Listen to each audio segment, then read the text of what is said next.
Olá! Eu me chamo Clóvis Coelho e nós do canal Comando Semente da Luz estamos de volta. Hoje, dia 28 de junho de 2024. De volta à palestra de número 1, reiniciando nosso ciclo de palestras, como fazemos sempre.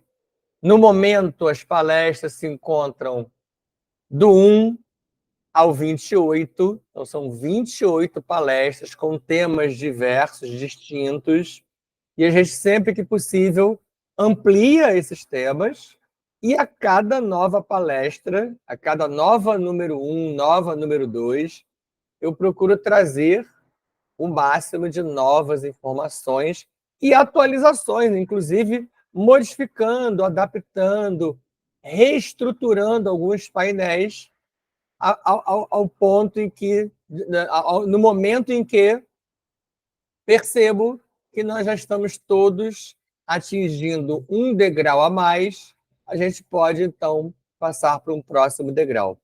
Assim será na palestra número 1, a de hoje, o mito do ovo cósmico, uma palestra que eu reputo importantíssima, talvez a mais importante, por isso ela está iniciando sempre os ciclos de palestra, e nela eu tenho sempre muita coisa para acrescentar. É difícil tirar alguma coisa dessa palestra. Ela hoje já tem 14 slides. É talvez a palestra mais longa, o encontro mais longo que eu tenho com vocês aqui, mas ele é necessário e ele, para mim, não é cansativo. É um assunto que gosto demais, porque eu tive que estudar muito esse assunto antes de começar a passar para vocês. E as dúvidas que vocês, porventura, tenham, as dificuldades que vocês encontrem, eu posso garantir a vocês, todas elas eu encontrei, eu tive, eu questionei, eu duvidei, eu tive que fazer comparação. Eu ouvia meus mentores e ainda assim falava para eles, não me sinto capaz, não compreendi, até que um momento se deu em que isso foi possível. Mas, é claro, muita coisa que eu não trago ainda, ou que eu não me aprofundo ainda, é porque eu mesmo estou em construção, assim como você, em conjunto conosco. Então vamos às nossas prévias, focando na nossa mente, no nosso coração, procurando respirar, inspirando em ciclos mais longos. No primeiro momento serão 17 segundos de retenção desse oxigênio, permitindo às suas células, moléculas, em níveis bem subatômicos, um metabolismo profundo, uma respiração extrema. E você vai focar nesse primeiro momento no esvaziamento mental, tirando de você aquilo que não te serve mais, abrindo espaço para os conhecimentos que hoje, por exemplo, serão colocados para dentro de você.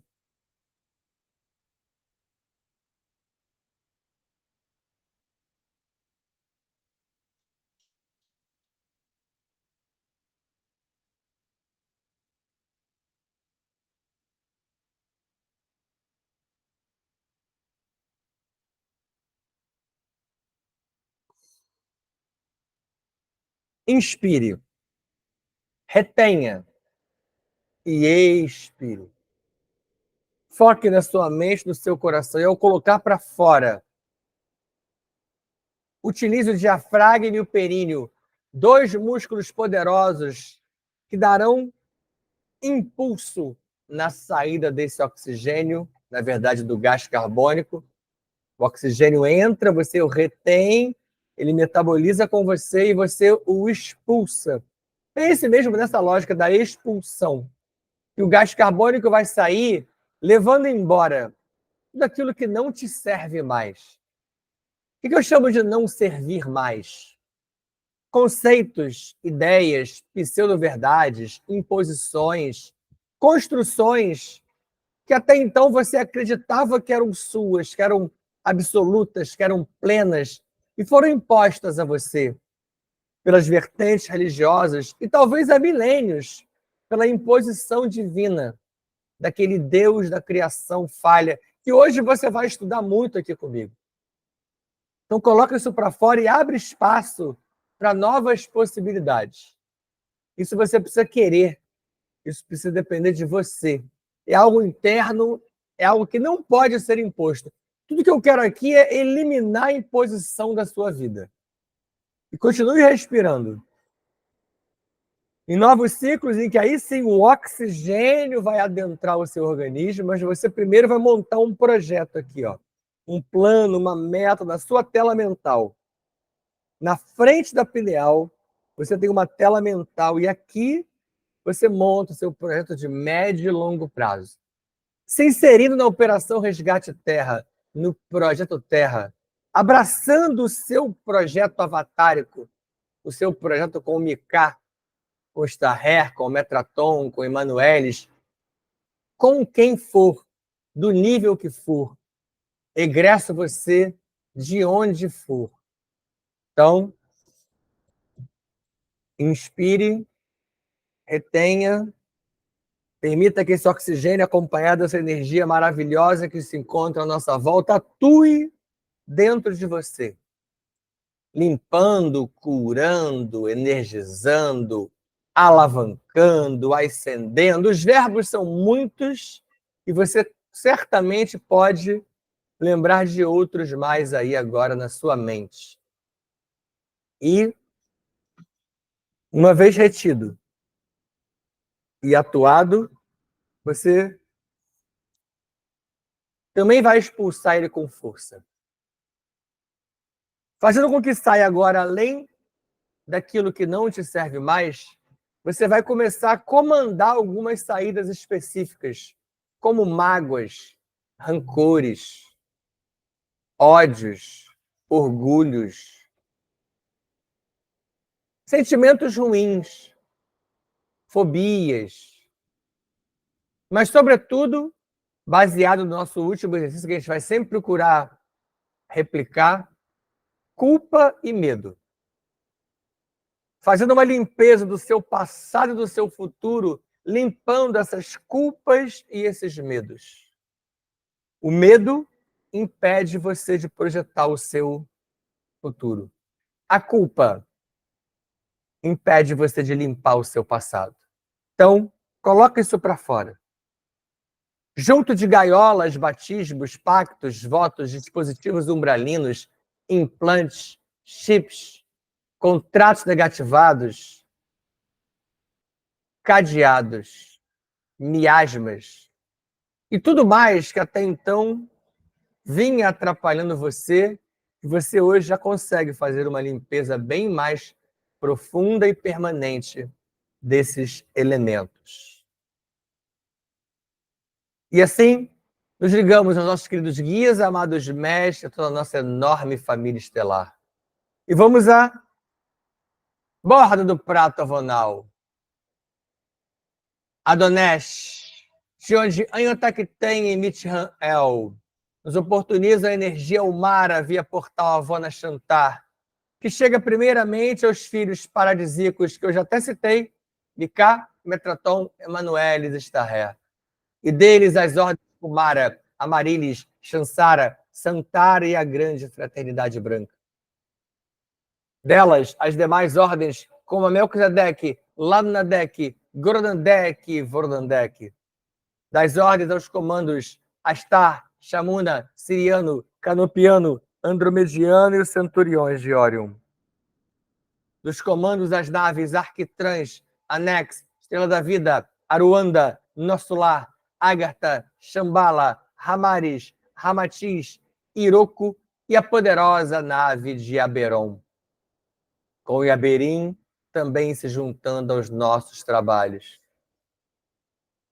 Daí a energia Umara chega aos comandantes Ashirion, Toranque, Norton, Oberon, Kirion, Kron, Stararielis, Rovena, Starhog, Yankohanin, Maria das Estrelas, Arkel, Astarniolin II, Jaguar, Pantera Negra, que chega com todo o seu comando Panther e abre a nossa volta já aqueles círculos concêntricos junto da equipe de dragões E a energia ao mar é entregue aos tronos de Petugélios e Caboclos de Aruanda, que ampliam esses círculos com xamãs, pajés, caciques, druidas, celtas, gnósticos, quilombolas, astecas, incas, maias, olmecas, toltecas, povo do Império Rama, lemurianos, atlantes, mu e hiperbóreos, como os toatas de Danã e vários outros seres, elementos, elementais que se juntam aos nossos trabalhos, que reforçam o nosso propósito de aprender. Hoje, muitos deles vêm aqui aprender e ensinar, trocar conhecimento. Muitos vêm reforçar determinados conceitos. E alguns vêm dar-nos exemplos e caminhos para como atingir a nós mesmos e a todos vocês. E a energia Omara chega aos tronos de Exu e Pombagira, com Maria Padilha Rainha e Exu Veludo, que montam a nossa merkaba, o nosso merkaba coletivo, o nosso gongá, o enorme sistema de proteção em que estamos todos inseridos, ligados às nossas tronqueiras, uma enorme cúpula dourada montada, abraçando a todos nós. E lá dentro, no centro dos círculos concêntricos, você, montando ali o seu merkaba de proteção local, individual, com os seus símbolos, suas ideias, seus painéis, suas imagens e tudo mais que você possa montar fisicamente e montar, cocriar, plasmar a partir da sua poderosa mente.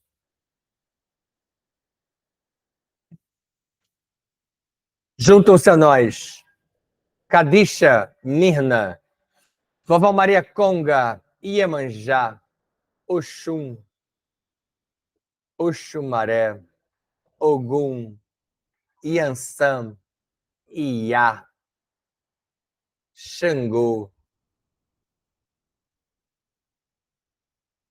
Realmente hoje vieram mais orixás e mais deles foram citados e mais deles se encontram presentes. Com Rancor e os sacerdotes do templo de Horus, Roquiná e as sacerdotisas do templo de Ísis, agora nossas mentes todas se fundem para que possamos nos ligar profundamente naquilo que faremos aqui a partir de então. Druxos e Sucalá tomam a frente nesse momento.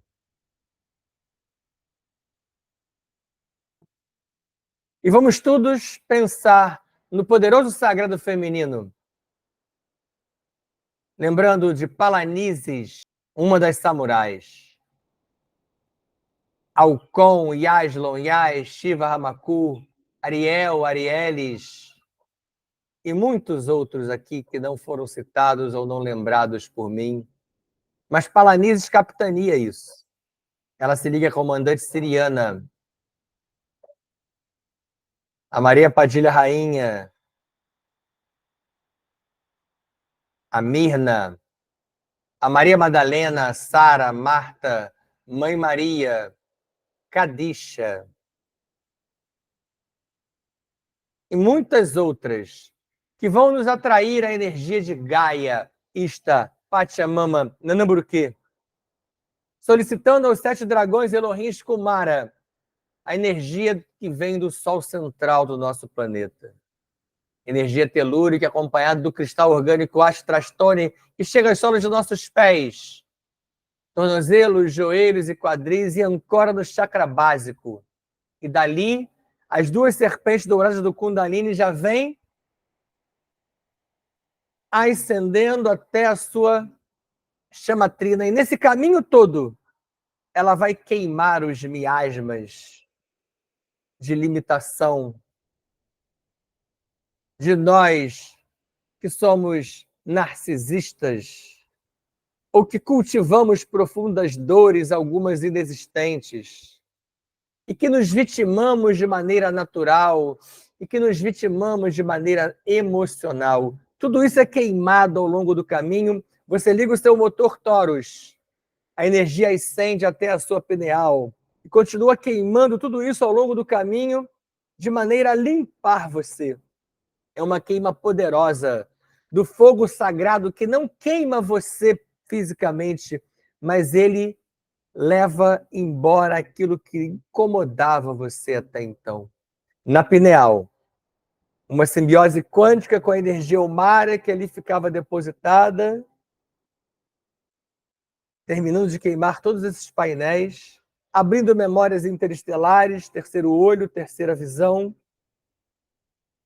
ampliando sua condição e seus acessos e ascendendo até o seu chakra da coroa, ampliando numa enorme malha toroidal.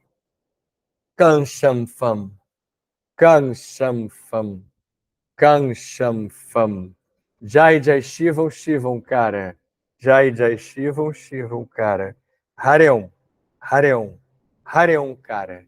Hare Hare, Hare Hare, Om, cara. Assim é. Assim está feito. Palestra de número 1, o poderoso mito do ovo cósmico. E aqui hoje, eu reinicio com uma imagem que eu já trouxe para você algumas vezes e eu mantive ela nessa palestra. Aqui eu vou falar hoje do grande universo ou universo rede, formado pelo entrelaçamento quântico de tudo que há nele, tudo que há no nosso universo, que eu chamo de grande universo ou universo rede. E nós somos um nó dessa rede. Você faz parte disso tudo. A Trindade do Paraíso, do livro de Urântia, que eu cito tanto para vocês, também é vista em outras fontes e autores como um pai universal isolado. Alguns falam num Deus pai e mãe, o pai amantíssimo, pai incognoscível, mas alguns falam num pai universal isolado, que é um pai real. E esse aqui deveria ser o Deus. E a ideia de Deus que nós temos no planeta, das religiões, é o tal do Criador local. E aí, para poder rever esse conhecimento, está aqui a Trindade, ó, Pai Universal, Filho Eterno e Espírito Infinito, aqui a Ilha do Paraíso, aqui nós temos o Universo Central de Avona, ó. E eu puxei essa seta para cá e já falei sobre isso para vocês. Cada um desses aqui à volta são superuniversos, lembra? Esse aqui é o nosso 7º superuniverso. Nós estamos aqui, ó, em Nébadon, o nosso universo local. Cada um desses aqui, desses pequenininhos, tem um filho paradisíaco, ao menos um gerenciando. E dentro de um superuniverso há milhares deles. Aqui, o portal primordial Avona Shantar, que é um de vários portais que há aqui à volta. Alguns até preferem chamar de universo, eu já prefiro chamar de portal Avona Shantar, porque ele se liga ao universo primordial Adonés, que também está aqui nessa borda, que eu chamo de prato avonal. Tá? Você vai entender por que essa recapitulação, porque nós vamos trabalhar agora na sequência com 2 outros slides que têm imagens similares a essa aqui, ó, que eu também mantive, mas aqui na parte escrita eu incluí muita coisa, e aqui eu preciso que você preste muita atenção, e depois você pause o vídeo, volte, me ouça de novo, ou estude sem me ouvir, lendo o passo a passo e acompanhando essa sequência, porque aqui talvez esteja o segredo para você continuar entendendo os outros slides de hoje e as demais informações que virão. Então, aqui, ó, no número 1, é o universo Avona, que você acabou de ver comigo no outro slide de uma outra maneira. É o que a gente chama também, em outras fontes, de espiritualidade superior. Está aqui dentro, ó. Tá? Isso vai até 144D. É a tal da realidade âncora, ou MEQ, que está aqui, ó. Matriz energética quântica. Aqui é o tal do paraíso. É aqui dentro que há 100% de perfeição, como está aqui, ó. É a única faixa de perfeição ou pureza 100%. 100% é só aqui. Saiu dali, não é mais 100%.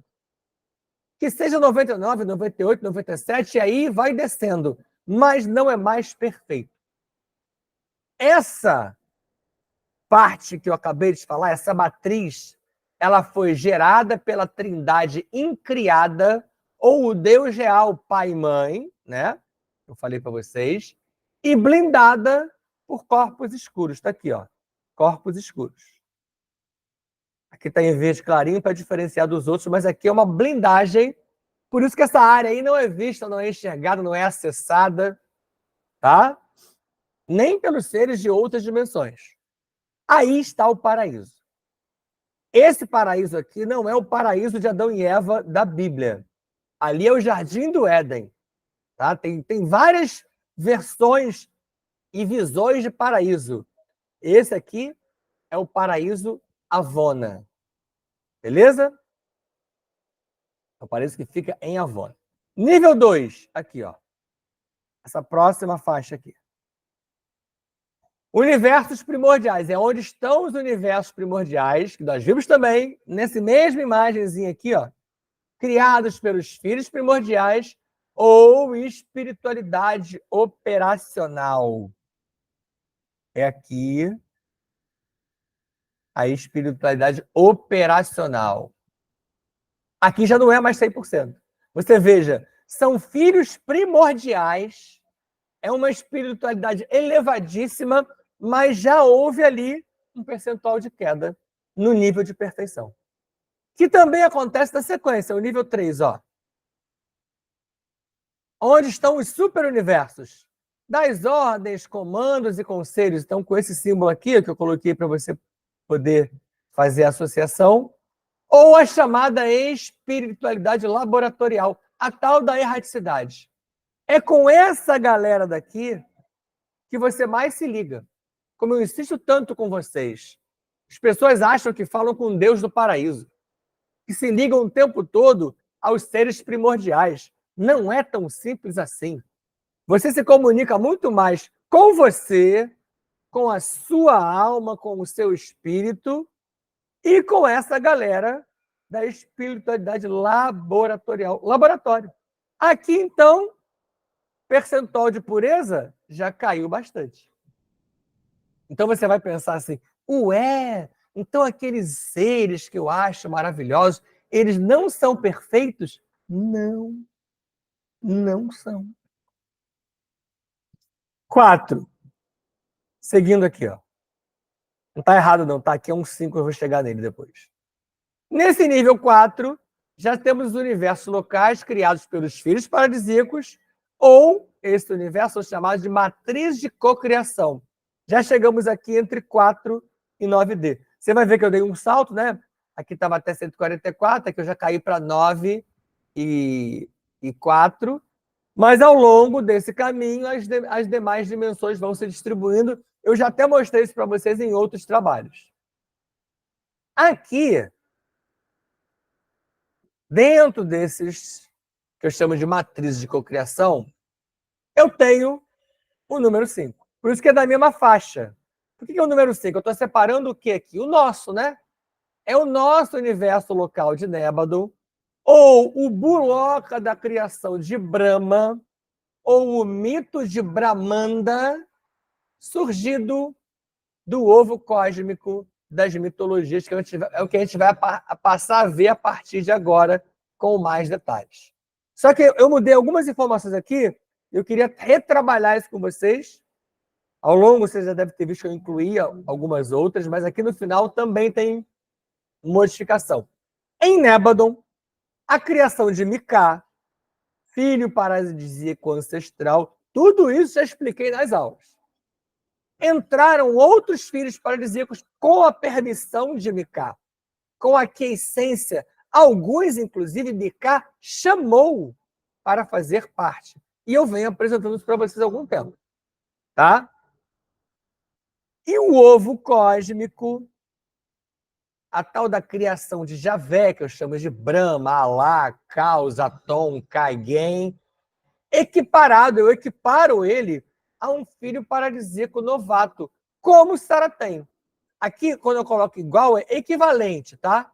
Não é idêntico ou que seja o mesmo ser, apesar de algumas fontes falarem sobre essa possibilidade, que eu admito.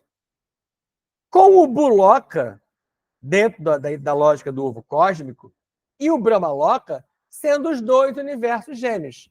O Buloka é o universo material, onde você está, Nébadon, e o Brahmaloka, o universo imaterial, o universo de plasma, onde estão os demos, os anjos, a Trimurti e etc. Ok? Não se surpreendam, a imagem é muito parecida. Eu deixei a base dela, mas eu quero começar a inserir aqui para vocês outras informações. E essa aqui é totalmente nova. Apesar da imagem ser a mesma, o que está aqui é novo. Eu já venho falando sobre esses temas com vocês de maneira isolada, mas nunca escrevi assim, bonitinho, porque agora está plenamente organizado na minha mente e eu quero tentar passar isso para vocês. Dando uma ideia do que foi, do que seria esse início de tudo. Quando eu falo de tudo, da nossa lógica, tá? Na nossa visão. Lembra que o paraíso, ele é incriado. O Pai amantíssimo, ele é incriado. Eu sei que para nós, seres humanos, essa lógica ela é muito difícil de ser absorvida, porque você, às vezes, até consegue entender alguma coisa que não tem fim. Se alguém falar para você assim, aquele cara ali é Highlander, ele é imortal, que ele não tem fim, que ele não vai morrer. Ok.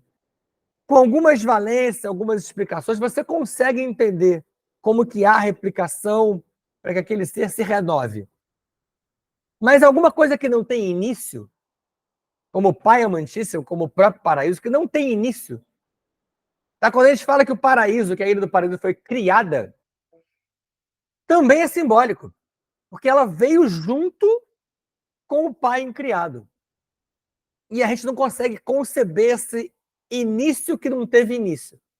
Mas aqui esse início que a gente vai trabalhar agora é o que deu origem a tudo que nós somos hoje. Tá? Não é o início do homem, nem da nossa criação local. A nossa criação local virá depois disso aqui. Então vamos lá. Em algum momento, e eu vou deixar aqui entre aspas esse alguém durante muito tempo, tá? Que é óbvio, haverá uma hora, e provavelmente lá no clube de membros, que eu vou conseguir revelar para vocês esse alguém. Mas nesse primeiro momento, se eu falar sobre esse alguém, nominando ele, especificando além de alguém, vai complicar para a maioria de nós. Então, alguém de lá, da perfeição, decidiu que iria experienciar fora do nível 1. Então, aqui, ó. Nível 1, esse alguém vai experienciar fora daqui. Aí você pode pensar assim, mas o Pai amantíssimo permitiu? Sim. Se ele não permitisse, era um domínio, era uma dominação, era uma ditadura, era uma imposição, e lá não acontece. No nível de perfeição, a noção de igualdade, de equilíbrio, de harmonia, foge à nossa concepção. Então, lá, alguém se propôs, por um projeto, por uma ideia, por uma meta, a sair daquele nível de perfeição e experienciar fora dali. Saindo do quê? Do circuito da perfeição. Fora do nível perfeito. Fora do tal do algoritmo da perfeição. Tá? Então ele vai sair daqui. Ok? Esse alguém despertou outros seres.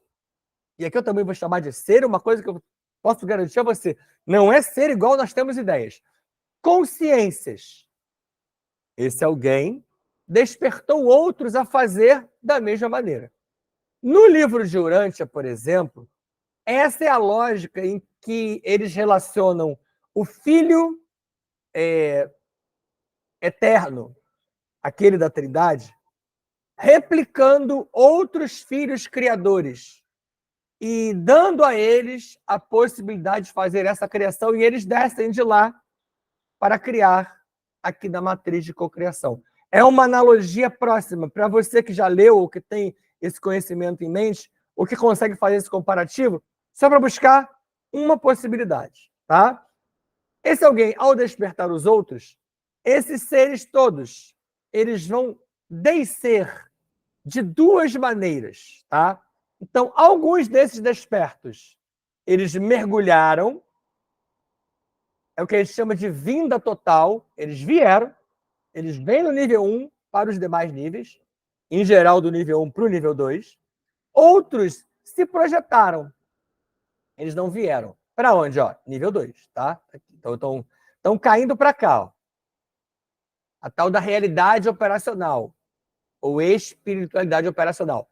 E quando eles mergulham, eles têm a vinda total. Mas quando eles se projetam, é a tal da fractalização que eu venho explicando para você desde o nível 0 das aulas, ou extensão de si mesmo, ou fatiamento de si mesmo. Alguns livros falam de fatiamento de consciência. Por isso é a consciência que se fatia. Ok? E aí, do nível operacional, não se perde 3 deles. 3 desses alguém, que não é possível esse plural, decidiram saltar ao nível 3. Aqui, ó. Ao laboratorial ou pleroma. Para você que quer ampliar um pouquinho mais o seu cabedal, eles chamam isso também de pleroma, é do grego, tá? Depois eu vou das OBS lá embaixo, então a gente perde aqui a sequência. Um desses despertos foi Prabrajna. O tal do Prabrajna, ou Prajapati, que eu falo tanto para vocês. Tá? Tem muito mais sobre isso para falar. Eu dei vários saltos aqui para poder chegar nessa etapa, mas para você começar a compreender essa etapa, depois eu dou o próximo salto. Então, um desses despertos que resolveu fazer essa projeção, fractalização, descida, foi Prabrajna. E Prabrajna gerou os 2 universos que eu falo tanto para você. Só que ele estava gerando ele estava produzindo Nébadon ou Buloca e caiu na criação. Para você entender melhor ainda a relação com Miká, quem criou, na verdade, Nébadon foi Miká. E Miká permitiu a Prabrajna a entrada na criação de Nébadon. Então, Prabrajna estava criando um pedacinho dele dentro da criação de Miká.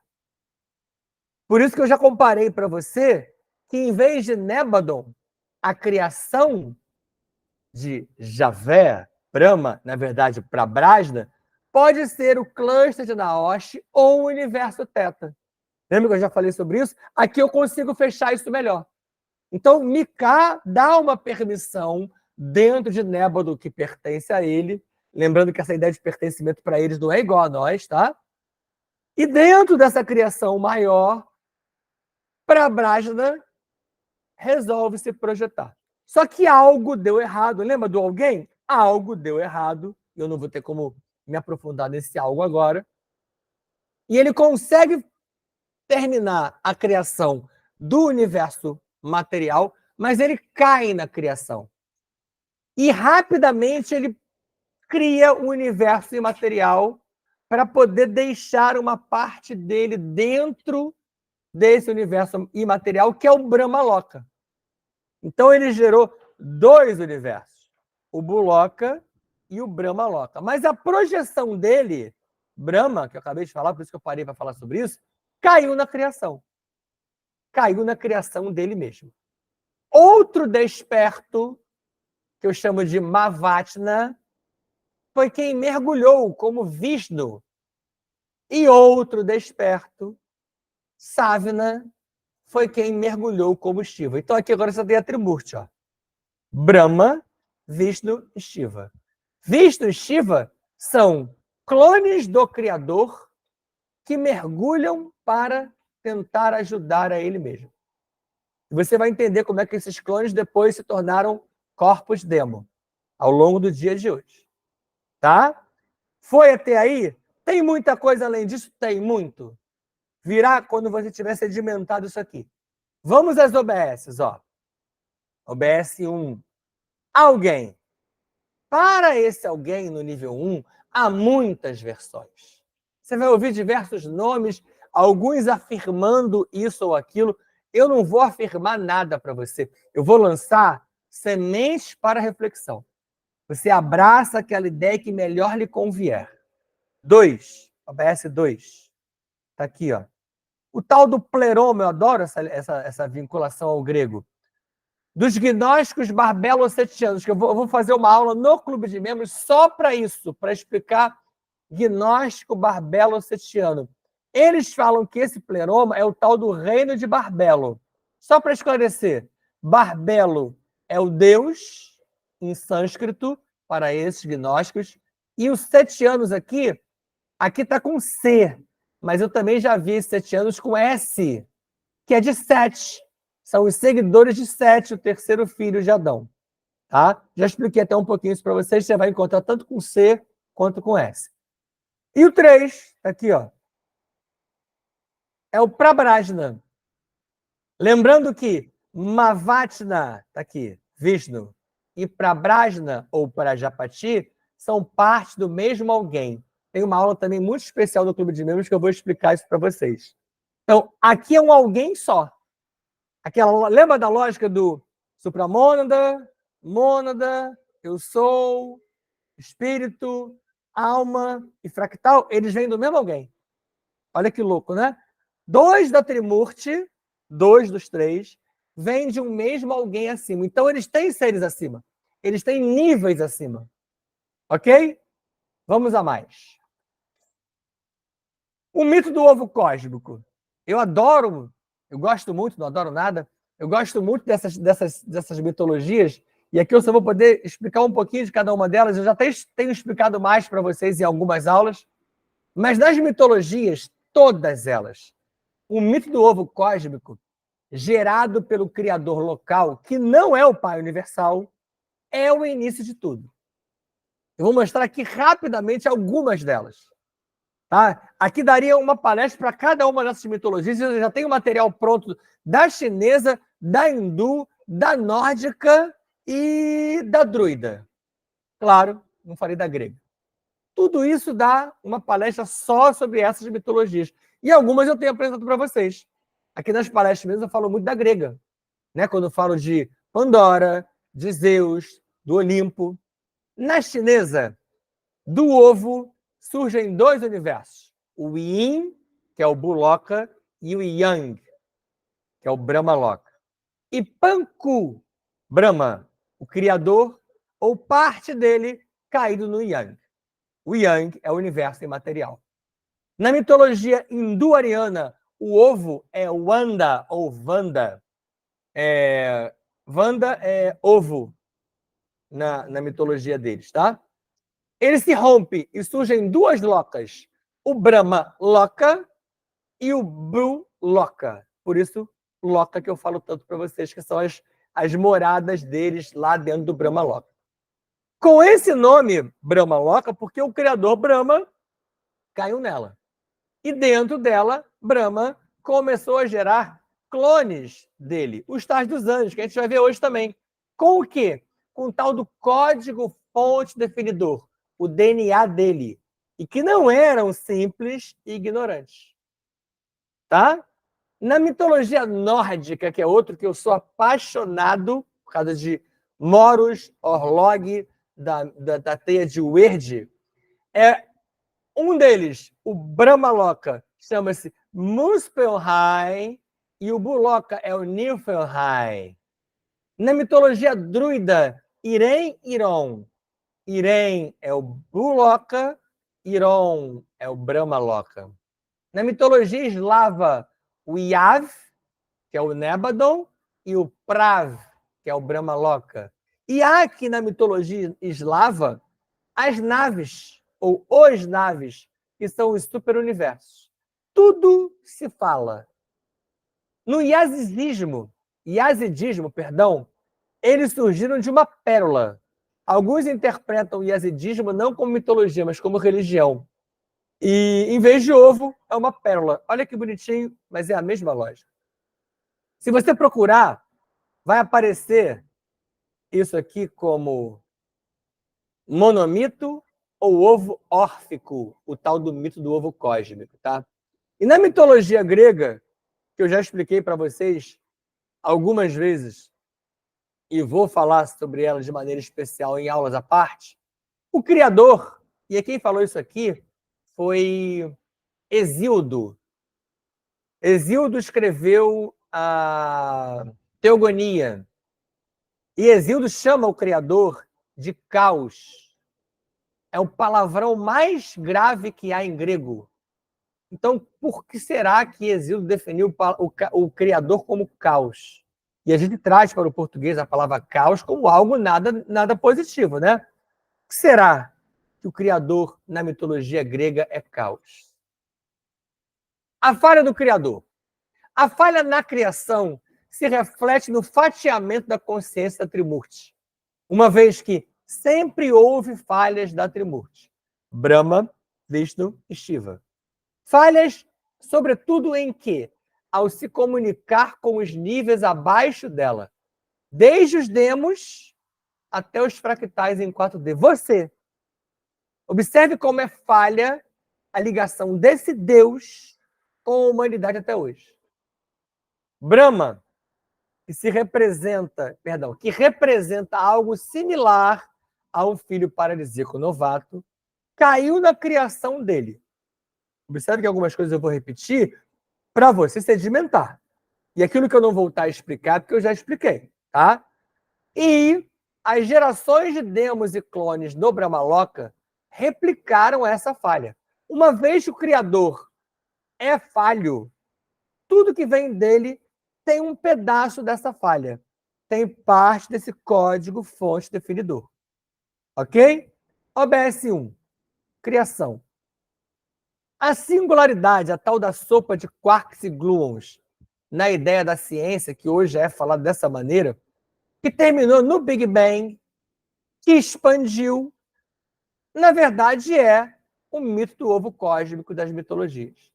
Hoje, a ciência já admite uma singularidade que expandiu, não é nem explodiu mais, que eles falam, expandiu na forma de um Big Bang. E essa é a analogia ao mito do ovo cósmico das mitologias. Só que as religiões utilizaram essas informações e nos momentos de criação de cada religião, elas copiaram essa lógica e adulteraram as mitologias. Tanto que, se você observar, as religiões criaram trindades muito depois das mitologias, baseadas nelas, mas para o domínio próprio. Big Bang ou Rajas, aqui uma imagem bem interessante do que pode ter sido esse Big Bang. E observa que aqui, ó, a ciência, ela já admite hoje a existência dos dois universos. Ela já fala nisso. Procura ver como eles já falam num universo imaterial, tanto que relaciona a matéria escura e energia escura, que eu pretendo também fazer essa associação para vocês mais para frente, com essa lógica da influência da energia que vem desse outro lado. Tá? Os clones do Criador. Está aqui um clone, essa imagem eu mantive, porque eu achei ela muito boa. Parece mesmo um robozinho, né? E assim são os clones robotizados. Os primeiros deles surgiram há 500 bilhões de anos. Então, estamos falando aqui de períodos muito anteriores a nós, aqui como seres humanos agora, né? Os clones mergulharam na criação para ajudar a corrigir a falha do Criador. Já falei sobre isso, mas mais para frente eu vou detalhar mais. E esses clones têm longas vidas, longas existências. Não é vida eterna, como está em muito livro sagrado. É vida longa. O que eu chamo de longa? Bilhões de anos. É longo mesmo. São chamados de anjos ou anjos clones, que atuam naquele modo colmeia, aquele modo de submissão que eu já venho explicando para vocês há algum tempo. Nas mitologias, essa realidade cósmica e as ideias sobre clones e outros seres, além dos clones, como os demos, biodemos, biodemol, demobiol, ela é normal e muito anterior às religiões. Ou seja, as mitologias tratam isso como incrível normalidade. E nós relegamos essas informações à lenda. Por quê que é mais normal? Porque elas faziam uma definição que é muito importante que a gente tenha em mente, que a gente recriou na lógica religiosa. Havia anjos bons e anjos maus. Deuses bons e deuses maus. Demos bons e demos maus. E humanos bons e humanos maus. A religião fez o quê? Todo demo é mau. Todo anjo é bom. E rotulou isso. E é assim que as pessoas creem até hoje. Tanto que você ouve a palavra demo, você pensa em diabo, demônio. E não é. Você ouve a palavra anjo, você pensa em asa, você pensa em beleza, você pensa em anjo branco, louro, de olho azul. E não é assim. Não funciona dessa maneira. Poucos clones saíram da robotização, eu já expliquei um pouquinho sobre isso em várias aulas e palestras. O raciocínio deles, se é que eu posso chamar de raciocínio, é limitado pelo criador, porque ele é um clone, eu estou falando do clone, não do demo, tá? São muito distintos dos seres biológicos. Você, por exemplo, tem um cérebro bilatério. Eles têm cérebro radiata, eles não têm sentimento, eles não sentem nada. Eles são frios. E esses seres humanos, na verdade, antes dos humanos, os seres biológicos só surgiram bilhões de anos depois. Tá? A formação da Trimurti. Esse aqui é Shiva, numa imagem que eu mudei, eu achei essa mais bonitinha. Você vai entender comigo futuramente a relação de Shiva com os animais, é fantástico. Esse é um dos que quebrou a submissão. Não igual fez Iaulos Bel, nem Pandora, nem Eva, mas ele vai dar uma quebrada aqui em Brahma. Só que, infelizmente, ele quebra a submissão em relação a Brahma, mas ele quer os outros seres todos submissos a ele. Se possível, inclusive Brahma. Então, é uma coisa que não funciona direito dessa maneira. Quando eu quero que a coisa funcione, mas eu olho só para o meu umbigo, fica uma coisa estranha. Um desses clones, vamos lá. Um desses clones, inicialmente, Shiva, era um clone de Brahma. Ele se voltou contra Brahma porque ele já foi um clone diferente. Ele percebeu que aquilo estava errado, que aquela criação estava estranha, que aquilo não ia dar certo, que não estava legal. E o que foi essa atuação de Shiva? Foi Shiva tentando corrigir a falha, interrompendo a geração de de clones doentes do Criador. Então, algumas mitologias narram que Shiva agrediu Brahma, mas não para matar, porque eles depois vão notar, está até aqui embaixo, ó, eles vão notar que é impossível a mútua destruição, mas ele agride Brahma para Brahma parar de gerar clone. Com a pancada que ele deu em Brahma, e aqui eu estou tentando humanizar uma coisa que é difícil até de explicar, né? Ele deu uma pancada energética em Brahma, e Brahma, claro que não morreu, nem mal se machucou, mas parou de gerar outros clones. Ok? Shiva, assim, passou a concorrer com Brahma no controle da criação, inclusive dentro do próprio Brahma Loka. Está aqui o que eu falei, ó. Ele quebrou a submissão, mas ele passou a querer ser um novo Brahma. Quer dizer, então aqui tem um contrassenso. E Shiva também é caracterizado por essa volúpia, por esse ímpeto, por esse comportamento meio bipolar. OBS. Criação. Com o ataque, Brahma parou de criar clones. Brahma nunca entendeu que Shiva tentou ajudar na criação e destruiu o corpo clone de Shiva. Então, o que acontece aqui? Brahma revidou. E no que ele revidou, ele destrói o corpo clone de Shiva. Mas só que a essência de Shiva não morre. O que Shiva faz? Ele precisou alocar a essência dele em um corpo demo. Então, ele gera um corpo demo para ele e aloca a sua essência ali. Algo similar ao tal do fatiamento de consciência. Essa parte aqui eu já falei para vocês, da mútua destruição, que é impossível. E na sequência surgiu Vishnu. E aí tem várias versões. Alguns dizem que primeiro Vishnu surgiu como clone, depois ele se apropriou de um corpo demo, ou ele, como uma etapa além, ele já surge como demo, como corpo demo. Tanto que ele é visto como o liberto. Ele se liberta o quê? Da fonte de Brahma. Ele é visto como o liberto, mas ele é da mesma fonte de Brahma. Lembra que eu falei lá no primeiro ou no segundo slide? Que eles vêm do mesmo local, do mesmo alguém, é a mesma fonte. Tá? Aqui, observa no número 2, o Brahma Loka. E aí vamos fazer analogia com os outros conhecimentos. Isso é similar às castas arcontes de Saratem. Se você parar para comparar, essas relações que há aqui da Trimurti são muito similares às castas arcontes de Saratem. Clones e demos também são chamados arcontes. Daí a incrível similaridade. Vishnu e as Lokas. Está aqui outra imagem de Vishnu. Também achei belíssima, por isso que eu troquei a imagem.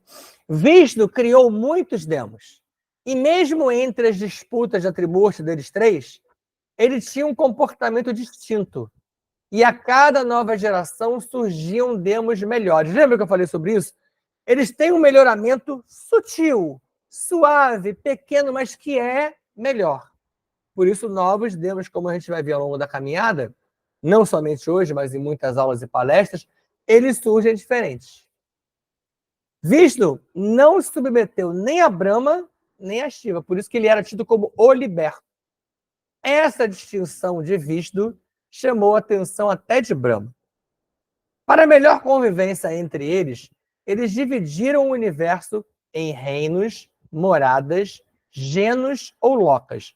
Todos esses nomes vocês vão encontrar nas diversas bibliografias e até nas mitologias, que não vão falar somente de lokas, tá? E as gerações de clones e demos habitavam uma loca, um local desse. Eu já vi bibliografia que fala, inclusive, que é planeta, que é mundo. Ok. Ou um conjunto de locas. E eu já dei um exemplo para vocês de um desses conjuntos de 10 ou 12 locas, que é o Olimpo. Lembra? Tem uma palestra só sobre isso. De Brahma foi gerado Urano, de Urano foi gerado Cronos, e de Cronos foi gerado Zeus, para vocês verem como é que é a geração desses seres. Lembrando que Zeus já é um demo diferente, lembra? Lembra? Zeus é o quê? Demo-biol. Demo-biol. Do demo apareceu o demo-bio, do demo-bio apareceu o demo-biol. Zeus é da última geração desses seres demo-biol. Eu explico essa parte no clube de membros, mas já venho soltando para vocês aqui várias dessas informações que eram para estar só lá, mas acabou vindo parar aqui também. Eles três estabeleceram um jogo de disputas para organizar, que eles chamaram de Lila. É um jogo de disputas que, de alguma forma, essa Lila organizava a Trimurti através de regras. E a Lila durou até 2015, 2016, porque as disputas terminaram, mas já vai entender mais à frente por que elas terminaram, né? A Tridev. Isso aqui não tinha na palestra original do Ovo Cósmico, tá? Do Ovo Cósmico. E a Tridev, que está aqui até humanizada, ó. A Tridev não é assim, tá, gente? São 3 imagens de humanos aqui. São tidas como as deuses da Tridev. Na verdade, olha só, a Tridev nem existe como Tridev. Existem esses seres, mas elas não são o que a gente acaba caracterizando. Por quê? Com a caracterização da Trimurti como masculina, que é algo nosso, é um romantismo do ser humano, nem mesmo a Trimurti é masculina. Se você olhar para algumas imagens que tem por aí, principalmente de Shiva, mas sobretudo de Brahma, sobretudo de Vishnu, parece menina. Até a imagem que eu trouxe aqui, se você olhar um pouquinho atrás do slide, é... Por quê? Porque eles não têm essa característica de gênero. Então, como se humanizou a Trimurti, se colocou a Tridev, se criou uma Tridev como sendo feminina. Assim surgiu a ideia da Tridev. Mas é uma necessidade da humanidade. E assim, na mitologia hindu, essa ideia fez surgir as esposas da Trimurti. Eu trago isso para você poder ver também que, apesar de eu abraçar as mitologias, é claro que da mitologia tem uma humanização, um romantismo. Eles fazem, às vezes, você pensar que tudo aconteceu aqui na Terra, quando aconteceu no Brahmaloka, quando foi de uma outra faixa de realidade, quando foi de uma faixa temporal paralela. E aí aparecem Parvati, Lakshmi e Saraswati. São energias, consciências que foram humanizadas. Shakti é a energia criadora da Tridev. Então, há uma energia criadora de um grupo de seres, que não é esposa da Trimurti. E de muitas outras figuras similares, como Durga, que é muito famosa. Essa Shakti, ela é destruidora. Assim como é destruidora a energia de Shiva, o reciclador necessário. Na mesma lógica, Avatar, na mesma lógica dos avatares, de destruir sem raiva ou sem contrair karma, cumprindo o tal do Dharma, que eu explico numa palestra só sobre isso. Então vamos entender os números ali para não ficar bagunçado. Ó. Shakti também é tida como a mãe do hinduísmo, a força suprema e a rainha de Shiva. Todas elas são designações de Shakti. Aqui, a rainha de Shiva é mais uma humanização, uma necessidade. Você vê como é que aqui as informações se misturam, né? Porque se você tem 3 esposas para os 3 da Trimurti, como é que nós temos uma rainha de Shiva, que é a energia criadora das outras 3? Porque não é esposa, não é rainha. Percebe que a relação é outra, mas a gente precisou humanizar, tá? E o número 2. Quando eu falo de energia destruidora e eu falo só de Shiva, é claro que essa visão aqui da Ariana hindu é uma visão shivaísta. Ou seja, dentro do próprio hinduísmo, dentro da própria mitologia hindu é uma coisa, hinduísmo é outra, tá? Eles têm umas preferências. Então, tem alguns lá que são tendentes a Vishnu. Outros são tendentes a Brahma. Outros a Shiva. São os shivaístas, tá? Os seres demos, que eu já venho falando há algum tempo, tá? Seres demos melhores que os clones. Demos são menos robotizados que os clones e possuem uma condição da metamorfose que a gente está vendo há mó tempão, né? Há tipos distintos de demos. Demo bio, demo biol, registrados nas muitas civilizações do passado. A gente vem estudando isso, né? Esses cidadãos, esses seres, estão registrados em muitas bibliografias, não somente de mitologia. Mas nem clones, nem demos possuem uma razão filosófica apurada. Só quem possui razão filosófica apurada é você, humano adâmico.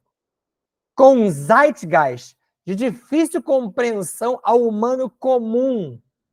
O zeitgeist, que eu já expliquei, é do alemão, significa o espírito de uma determinada época, ou as ideias, os conceitos, tá? A Trimurti e demais deuses. Por que tem mais deus do que a Trimurti? Eu já falei para vocês, Apolo, o próprio Zeus, vários deles se tornaram deuses de vários locais e religiões e épocas. Sofrem para se comunicar com os demais seres da criação. Já falei sobre isso e olha a comparação que eu faço aqui. Ó. Hoje, nossos espíritos e almas têm essa dificuldade com nossos fractais 4D, 5D e 6D. Para isso que eu solicito você se limpar e abrir os acessos. Para que você, fractal, fale com a sua alma. Para que a sua alma fale com o seu espírito fale com você. Para que você, acessando os níveis acima, você possa receber informações como essas. Como é que se faz isso? Respirando, meditando. O Buloka ou o Nebadon. Com a Lila, que a gente viu a regra da Trimurti, estabelecida no Brahmaloka, em Nebadon ou Buloka, se dava apenas a geração de estrelas e elementos químicos complexos. Estamos longe do momento atual, tá, gente? Então está aqui só uma imagem ilustrativa de uma geração de estrelas. O primeiro elemento foi o hidrogênio. E ele dura até hoje. Enquanto houver hidrogênio, haverá estrela sendo criada e não há fim próximo. Tá? Só na terceira geração de estrelas surgiram o quê? Os elementos químicos mais complexos que compõem hoje o que a gente chama de 4D. Isso levou cerca de 5 bilhões de anos. Após 7 bilhões de anos do Brahmaloka, os seres notaram que esse Brahmaloka estava em colapso. E a Trimurti decidiu criar Morrinsu. Aí entra aquela palestra que eu falo sobre o projeto Talme, que eu explico isso aqui em detalhes, e no clube de membros eu venho me aprofundando nisso de uma outra maneira. Com o Morrinsu, teve início o projeto Talme, surgindo os seres biológicos no Buloka, anteriores ao humano adâmico. Por exemplo, um biológico que surge muito antes da gente é o biodemo. Depois o biodemol. E só depois surgimos nós. O que ampliou nessa época, ó, o tráfego entre os dois universos. O tráfego, né? O tráfego do Brahmaloka para o Buloka. Lembra que eu falei que lá atrás esses portais estavam abertos. Tempos recentes. Tais universos, como eu acabei de falar, ó, coexistiram até 2012. Os portais estavam abertos. Mas os portais foram se fechando. Né? Eu coloco aqui se fecharam, mas eles foram se fechando aos poucos. E a movimentação entre eles, os universos, não mais é tão simples. Ou seja, acontece, eles têm que montar várias possibilidades, mas não é mais tão simples. E aí você vai entender aquele final da Lila, que eu falei lá atrás. Ó. Em 2015, a Trimurti ruiu. Por que a Trimurti ruiu? Porque ela deixou de existir como Trimurti, uma vez que Vishnu já se desfez. Ele se desfez e ele desfez todos os avatares dele. Só se mantém ativo o avatar dele, que é Sofia, e o avatar Jesus, que está absorvido pelo espírito de Sofia. Isso eu só vou conseguir explicar direito no clube de membros. Em 2021, Javé ruiu. Javé hoje está sentado no trono dele, que o trono dele é uma UTI móvel, e ele está ali sendo amparado pelos clones para se manter sob aparelhos, por assim dizer. O universo local de Nébado é um desses universos, o nosso, que você está hoje, o material. E um outro antimaterial que está ruindo é gêmeo de Nébado. Hoje, os seres do Brahmaloka utilizam tecnologia e força mental para passar para o nosso universo, através de pontes, gerando novos portais. Veja o filme Aniquilação, sem se assustar, tá, gente? O filme Aniquilação mostra bem essas tentativas de passagem. Essa imagem de portal eu reputo belíssima. É claro que é uma imagem ilustrativa, mas é mais ou menos assim que eles acontecem. Ambos os universos terão fim, mas o antimaterial, o Brahmaloka, está se desfazendo primeiro. Também é nova a mensagem que eu trago aqui, e vamos tentar abrir a mente para tentar compreendê-la. Na perfeição, são todos puros. Tipo os autistas. Lá em Avon, na Ilha do Paraíso, veja como o autista é puro, é suave, é sutil. São geniais em muitos aspectos. Então, muitos desses seres especiais que estão chegando para nós hoje, eles são oriundos desses seres que mergulharam ou que caíram na criação. Porque assim como a Trimurti que eu trabalhei com você aqui hoje, há vários outros exemplos de seres que fizeram essa projeção e não conseguiram voltar. E vários do Brahmaloka, como os demos, Demo Bio e Demo Biol, que estão passando para o lado de cá e vão começar a encarnar, chegarão aqui desse jeito. Então, eles vão apresentar ou aparentar esse tipo de característica. E a imagem é belíssima, parecendo nos mostrar um relógio tá? Que alguns adoram falar sobre o relógio do fim do mundo, e um ser maravilhoso, aparentando o sagrado feminino, mas com características bem próximas de alguns demos e seres desse tipo do passado. Kanshamfam, Kanshamfam, Kanshamfam. Jai Jai Shivam, Shivam Kara. Jai Jai Shivam, Shivam Kara. Hareum, Hareum, Hareum Kara. Hare Hare, Hare Hare, Om Kara. Assim é. Assim está feito. Fiquem em paz. Beijo no coração de vocês. Abraço fraterno e amigo. Espero tê-los trazido informações adequadas, explicações equilibradas, mas sugiro que vocês revejam, pausem, questionem, duvidem, perguntem nos comentários se vocês acharem necessário, deixando-nos a par de como proceder, inclusive para avançar nesses estudos com vocês. Até nosso próximo encontro. Sexta-feira que vem já é a palestra número 2, dando sequência ao novo ciclo de palestras. Mas antes disso, na próxima quarta, tem a nossa próxima aula do nível 1 do canal.